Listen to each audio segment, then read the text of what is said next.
Welcome to Digital Learning, Department of Collegiate Education. I am Dr. Vanaja, Assistant Professor, Department of Mathematics. We will discuss the chapter Numerical Methods 2, which is prescribed as a Mathematics Paper-VIII for B.Sc 6th semester.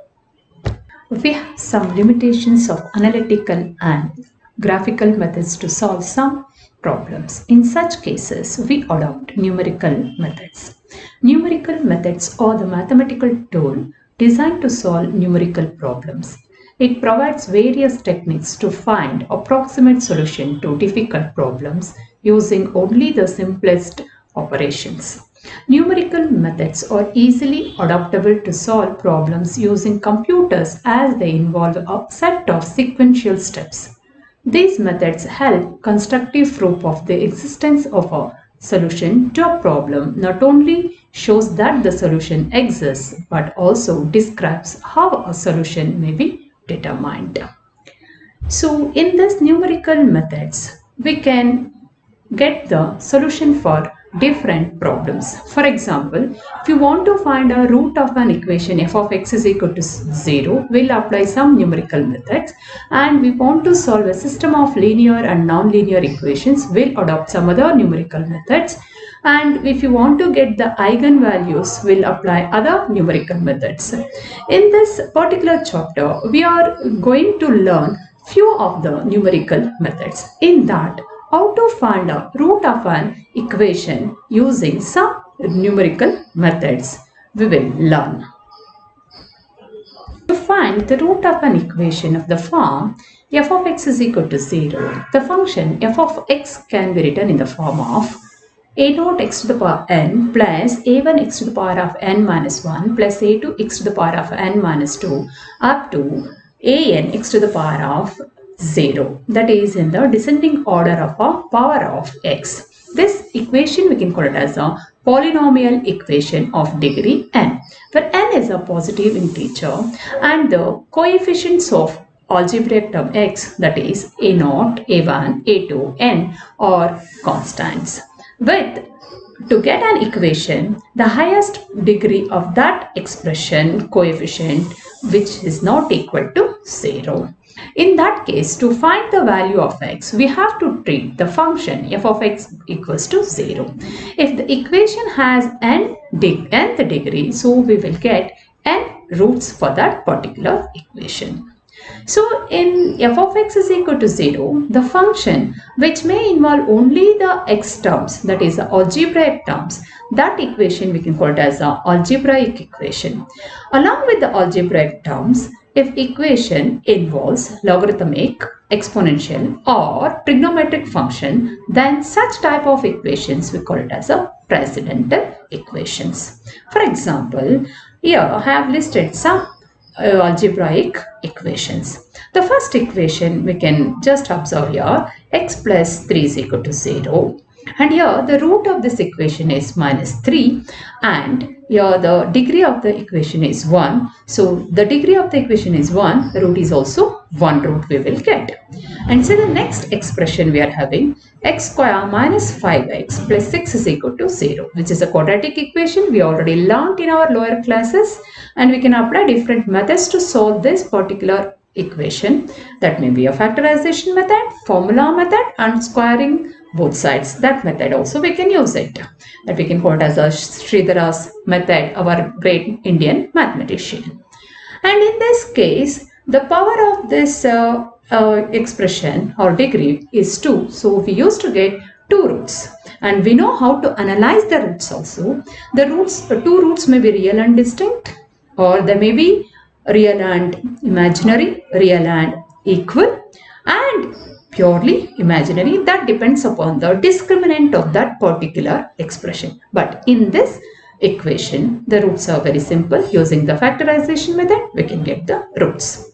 But if you come to the next expression, this expression, or if I call it as a equation, then it is a third degree equation or a cubic equation. And we are not having a direct method to solve this particular type of equation. Once we can reduce this third degree equation to quadratic equation using synthetic division method, then we can apply the quadratic method formulas or a factorization method to find the roots. However, we will get here three different roots for this equation because there is a third quadratic cubic equation. Cubic means the highest power of this equation is 3. So we will get three different roots. And also this is also your cubic equation, and here also we'll get three different roots. They may be real or imaginary. This depends upon the nature of those roots. And here the fifth equation, if you observe, it is x to the power 4 plus x cubed, which is equal to 80. Or we can take that 80 to RHS, then it becomes the equation is equal to 0. That is in the form of f of x is equal to 0. But in this particular case, we have to get four different roots. But we are not having a particular analytic method to solve such type of an equation. And graphically we can find the solution for any such equation, but it becomes a very tedious. For that sake, we are applying some numerical methods to solve these equations in a simpler way. To solve the numerical methods, nowadays computer programming is very useful to us. So these equations which involves only the x terms, so then we can call it as a algebraic equations. As I said before, along with the x terms, we are having the logarithmic function or exponential or trigonometric function. Those equations we can call it as a transcendental equations. These are the examples for transcendental equations. The transcendental equations, here I have written four different types of transcendental equations. That is x square plus 2 into log of x minus e to the power of x plus cos x is equal to 0. Second one, x into e to the power of x minus 2 equals to 0. Third one, x into log of x minus 12 equals to 0. Fourth one, tan of x equals to 2x. To solve these equations, we are not having a particular method. So for that sake, we are using the numerical method.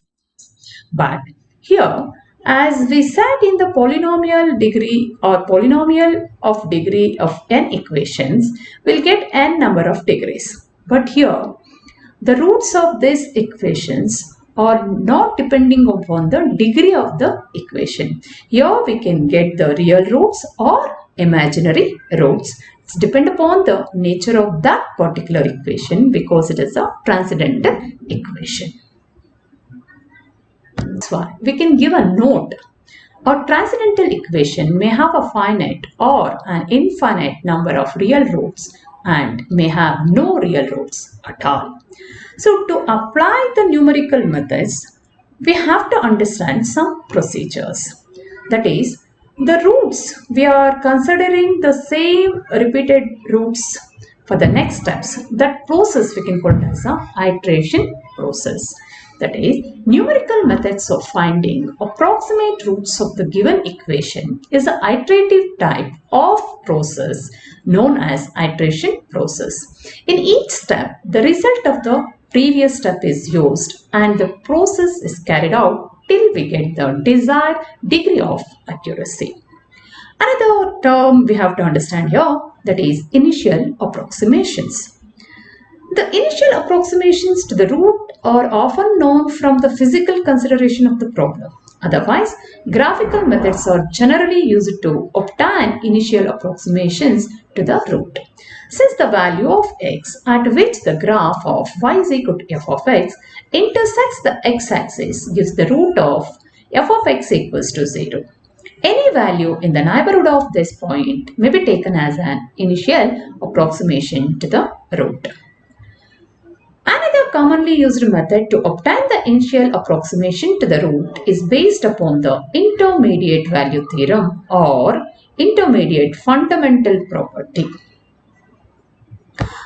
Why we have to apply intermediate value theorem is the graphical method is very tedious procedure. For that sake, we can use the intermediate value theorem because we are studying the algebraic and transcendental equations. That means to find the roots of an algebraic and transcendental equation.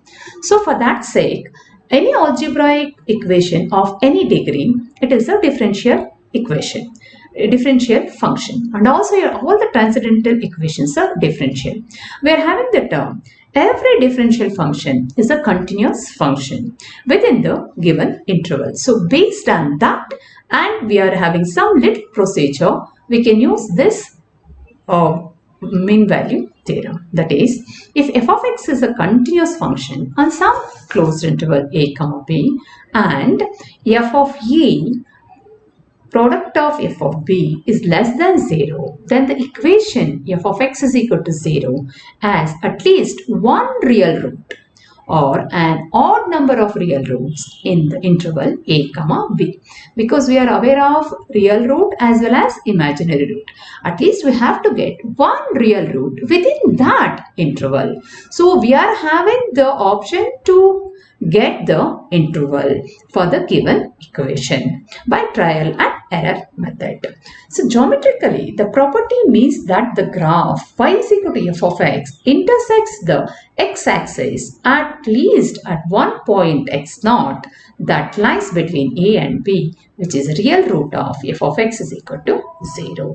That means any function, if you draw the graph for that function and which is having what we can call it as the interval or boundary. So if I'll consider this is x is equal to a and this is x is equal to b, the point at the point x axis, and this value which is parallel to x-axis can be considered as f of b, and this is parallel to x-axis is considered as f of a. In this case, f of a is negative because it is in the fourth quadrant. We are already aware of all these things, and f of b is a positive. That means one must be in negative, another must be in positive. That means we can call it as the product of f of a and f of b is less than 0, or f of a and f of b are in opposite sign. That we have to consider, and where it intersect the x-axis at one particular point, that becomes the root of that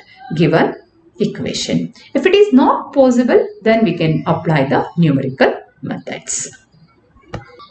It is important to note that if the values a, b of x are nearer enough, then the numerical iterative methods will give the real root to the desired accuracy quickly. In some methods, we have to locate an approximate root x is equal to x0 for starting the iterative process.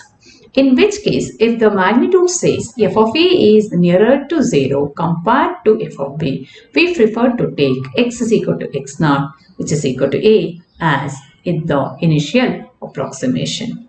Based on this initial approximation, whether that is a 1 point or we can consider the interval, that is a and b, in terms of f of b a and f of b in opposite signs, or the product of f of a f of b is less than 0, we are having some methods, numerical methods we can say. That is, one is the method of successive bisection, another one is method of false position, third one is Newton-Raphson method. The method of successive bisection, we can also call it as a bisection method.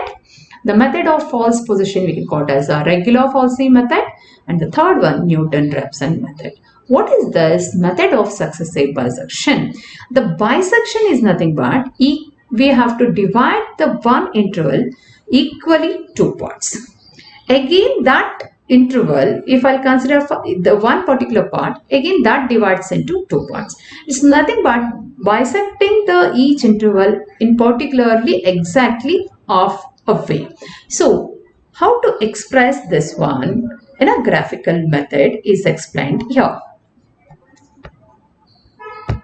The bisection method is based on the repeated application of the intermediate value theorem.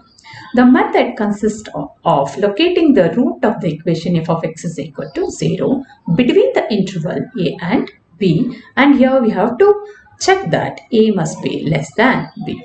If f of x is continuous in the interval AB, and as I said before, f of A and f of B are of opposite signs, then there is a real root between A and B. To get the exactness, we can also consider f of A, here f of A is less than 0 and f of B is greater than 0. That is, f of A into f of B must be less than 0. Then, the first approximation can be considered as x1 equals to, that is x1 equals to half of A plus B. This A and B are the intervals of the given function. If f of x1 equals to 0, then x1 is the root of f of x, which is equal to 0. If f of x1 is not equal to 0, then the root lies between A and x1 or x1 and B according as x1 is positive or negative. If f of x1 is greater than 0, that means positive, we conclude that the root lies in A and f of 1, because A, that is f of A is less than 0 and f of x1 is greater than 0. If f of x1 is less than 0, we conclude that the root lies in x1, B. The second approximation to the root is x2, we can indicate, is equal to half of A plus x1, or x2 is equal to half of x1 plus b, we can consider. The first one we can call it as the first iteration process. Second one we can also call it as a second iteration process. We have to continue the procedure in a similar way for x to find x2, and afterwards f of x2, again we have to check the interval x2 with x1 or A or B.